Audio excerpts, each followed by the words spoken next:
इसीलिए तो जितने भी महान लोग हुए सबसे पहले क्या ढूंढा जाता, इनका गुरु कौन था? बुद्ध खुद से थोड़ी एनलाइटेंड हो गए, किसी ने तो दिशा दी ना, डिसिप्लिन। हिटलर ऑफिशियली हम कितना भी उसकी पॉलिसियों का विरोध करें, लेकिन पर्सनली जब हम उसको देखते हैं, सर उसका नियम था 3 बजे सुबह उठने का, वो कभी टूटा ही नहीं। डिसिप्लिन तीसरा पॉइंट। मजदूर वो जिसको जबरदस्ती डिसिप्लिन में रखा जाता है। सर ये इतना बड़ा पॉइंट है ना डिसिप्लिन। मेरी आप 1 साल के लिए एक डायरी बनाओ अपनी, और अपनी डेली की रिपोर्टिंग लिखो, डेली। जैसे अभी वर्कशॉप करने आए थे तो कुछ लोग ऐसे ही हाथ झुलाते हुए चले आए कि चलो पांडे चुटकुला उटकुला सुना चाहिए, और चला जाओ। सीखने आए हो यार, थोड़ा डिसिप्लिन में आना चाहिए था। डायरी ले लेते, एक पेन ले लेते, एक कॉपी ले लेते, कुछ तो ले लेते। राहत इंदौरी को सुनने आए हो? विद्वानों की, मतलब विद्वान जो लोग हैं ना, विद्वानों से कभी बैर मत करिएगा, कभी भी। डिसिप्लिन तीसरा पॉइंट। मजदूर वो जिसको जबरदस्ती डिसिप्लिन में रखा जाता है। सर ये इतना बड़ा पॉइंट है ना डिसिप्लिन। मेरी 11 बजे क्लास थी यहां पे, मैं 10:15 बजे आ गया था, 10:15। और ये सब मैंने सुधार किया अपने अंदर, ऐसा नहीं कि बचपन से था। ये चीजें मैंने इंप्रूव की, ये भी मैंने भी सीखा। तो अगर मैं किसी से सीख सकता हूं, आप हमसे सीख लो। हम सब किसी ना किसी से सीखते हैं। इसीलिए तो जितने भी महान लोग हुए सबसे पहले क्या ढूंढा जाता, इनका गुरु कौन था?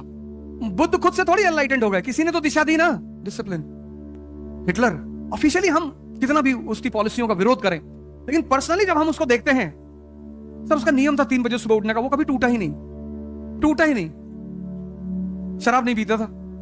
जर्मनी वाला आदमी, जहां टेम्परेचर -20 है। शराब यूरोप की कल्चर का हिस्सा है, इसलिए इस्लाम बड़ी जबरदस्त पकड़ पश्चिम यूरोप में नहीं बना पाया, क्योंकि वहां का व्यक्ति बिना शराब के जी ही नहीं सकता। सऊदी अरेबिया में इस्लाम पैदा हुआ ना, वहां जो आदमी शराब पिएगा, वहां का आदमी ओल्ड मॉन्क पिएगा, वो डेड मॉन्क हो जाएगा। 50 डिग्री सेल्सियस टेम्परेचर है। लेकिन यूएस, अरे रशिया, डिसिप्लिन। आप 1 साल के लिए एक डायरी बनाओ अपनी, और अपनी डेली की रिपोर्टिंग लिखो, डेली। जैसे अभी वर्कशॉप करने आए थे तो कुछ लोग ऐसे ही हाथ झुलाते हुए चले आए कि चलो पांडे कुछ चुटकुला उटकुला सुना चाहिए, और चला जाओ। सीखने आए हो यार, थोड़ा डिसिप्लिन में आना चाहिए था। डायरी ले लेते, एक पेन ले लेते, एक कॉपी ले लेते, कुछ तो ले लेते। राहत इंदौरी को सुनने आए हो? जो आज साहिब मसनद हैं, कल नहीं होंगे, पता है चाचा, हिस्ट्री ही पढ़ाते हैं। इन अच्छे शायर हैं, अब तो बेचारे रहे नहीं, और बहुत अच्छे, बड़ा सरकार के विरुद्ध तंज कर रहा हो। एक कवि का, एक शायर का बहुत अच्छा काम माना जाता, करना ही चाहिए। प्रजातंत्र की सबसे बड़ी ताकत क्या है? अपोजिशन। एक किस्सा उन्होंने सुनाया, मुझे बड़ा अच्छा लगा। उन्होंने कहा, जब इमरजेंसी चल रही थी तो किसी मुशायरे में उन्होंने कहा कि सरकार चोर है, तो दूसरे दिन पुलिस वालों ने छापा मार दिया उनके घर। ये उन्होंने ही सुनाया। तो उन्होंने एसएचओ से कहा कि मैंने कहा है सरकार चोर है, लेकिन मैंने ये नहीं कहा कि कहां की चोर है। मैंने ये नहीं कहा कि भारत की चोर है, कि रूस की चोर है, कि ब्रिटेन की चोर है। मैंने ये नहीं कहा। तो सब इंस्पेक्टर ने कहा कि साहब आप हमको बेवकूफ समझ रहे हैं, हमको नहीं पता कहां की चोर है। तो ये वाकया उनका बड़ा अच्छा लगा मुझे, और मैं कभी फुर्सत में रहता हूं तो मैं उनको सुनता हूं। विद्वानों के, मतलब विद्वान जो लोग हैं ना, विद्वानों से कभी बैर मत करिएगा, कभी भी। पाकिस्तान के एक से एक उलेमा है, मैं उनको सुनता हूं, अच्छा लगता है मुझे। मैं बड़ी सारी बातें उनसे सीखता हूं। विद्वानों से किस बात का? आखिर वोल्टायर को पढ़ रहे हो ना, रूसो, मोंटेस्क्यू, वोल्टायर पढ़ते हो ना, तो विद्वानों की कौन सा दायरा?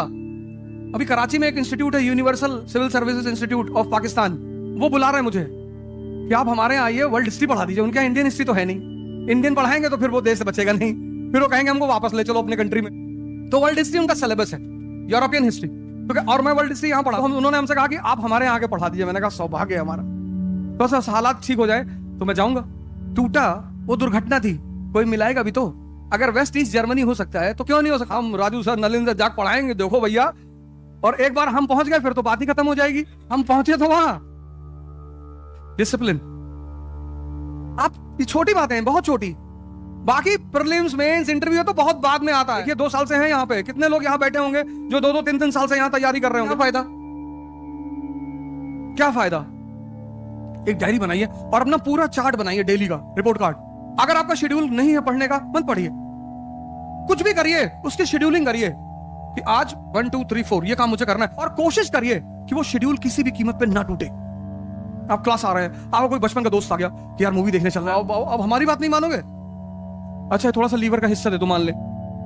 ऐसे बड़े सारे वाकयात होते हैं, अब हमारी बात नहीं मानोगे, अब यही सब होगा। अपने शेड्यूल को मत तोड़ो।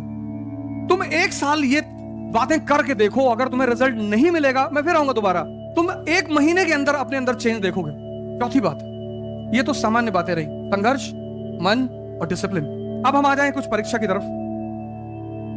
ये तुम्हारी बाधा नहीं है। इस चक्कर में विश्वामित्र का परी नहीं निकला। ये तो तुमने बहुत बड़ा मुद्दा छेड़ दिया। इस पे तो मैं 3-4 साल क्लास ले लूंगा, लेकिन उसके लिए तुम्हें थोड़ा सा वेट करना पड़ेगा। मैं एक वीडियो रिलीज करने जा रहा हूं। तुम्हारी बाधा नहीं है। विश्वामित्र भी आईएएस बन रहे हैं, तैयारी चल रही। फिर इंद्र का सिंहासन डोला। फिर इंद्र को लगा यार अब क्या होगा। इंद्र ने मेनका को बुलाया। मेनका ने उन्होंने कहा कि बहुत सीरियसली पढ़ रहा है, 15 घंटा डेली पढ़ रहा है ये। अरे बोली कोई बात नहीं, अभी उठा दूंगी इसको जाकर। और जैसे तुम आंख बंद करके सोचते हो, ऐसे विश्वामित्र बैठे थे और जाके उन्होंने चूड़ी ऐसे खनखाई। उन्होंने एक आंख खोल के देख लिया, लड़की खड़ी। तो विश्वामित्र ने सोचा हमें क्या टेंशन है, हम तो हिंदू हैं, पुनर्जन्म में भरोसा करते हैं। इस जन्म में नहीं तो अगले जन्म में। लड़की तो मिल गई, ऊर्जा है। इसीलिए इस देश में शिवलिंग को मंदिर में बनाया गया। उसके ऊपर कोबरा सांप, ज्ञान भैरव तंत्र एक किताब है, कभी तुम्हें मौका लगे जरूर पढ़ना। Conversion of energy. जो बच्चा है, वहां सेक्स हार्मोन एक्टिव नहीं है, इसलिए बच्चे की जो सबसे बड़ी तमन्ना है ना, वो है चॉकलेट। उससे बड़ी उसकी तमन्ना नहीं है। स्त्री उसकी तमन्ना नहीं है, पुरुष उसकी तमन्ना नहीं है, उसकी तमन्ना है चॉकलेट। फिर बुजुर्ग, उसकी तमन्ना बहुत है, ताकत नहीं है। तमन्ना उसकी भी है लेकिन ताकत नहीं है। पूरी सुन लो। ये जो युवा अवस्था है ना, अब बाबा रामदेव को समझ में आ गई ये बात। बाबा रामदेव को समझ में आ गई, तुमको परेशान कर रही है। उस आदमी ने ओवरकम कर लिया, 10,000 करोड़ का मालिक है। कपिल शर्मा के शो में आया था, किसी की हिम्मत नहीं पड़ रही थी उसके साथ एक्रोबेट एक्सरसाइज वगैरह करते हैं, किसी की हिम्मत नहीं पड़ रही थी उसके सामने परफॉर्म करने की। 10,000 करोड़।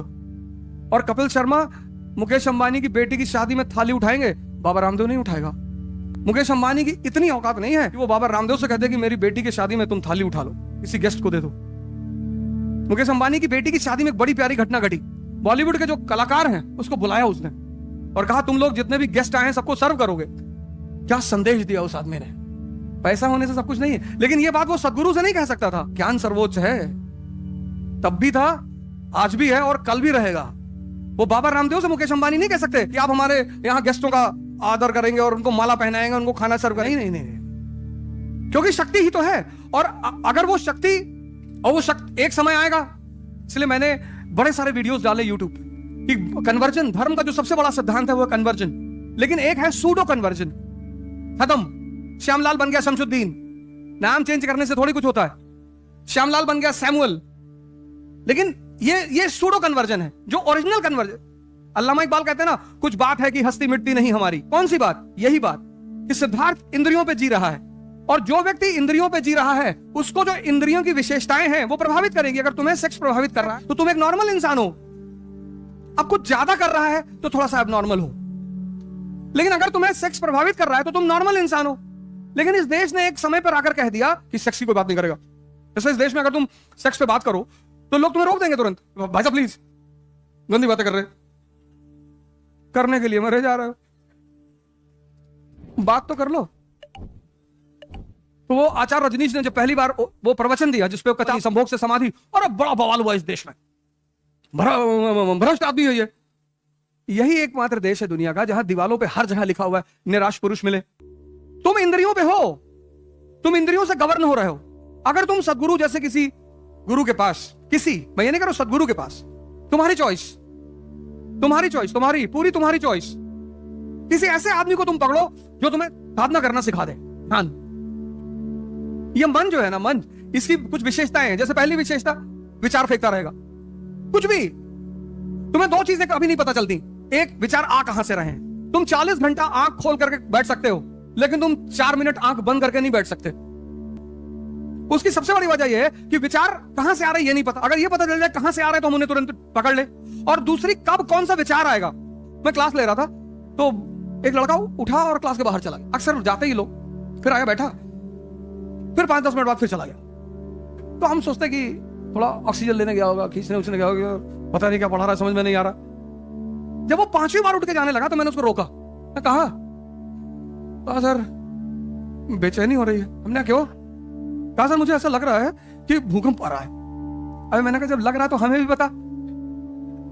मतलब तुम इतने दुष्ट आदमी हो कि तुमको लग रहा भूकंप आ रहा है, तुम सोच रहे हो कि बढ़िया गिर जाएगा, ईद हम निकल ले।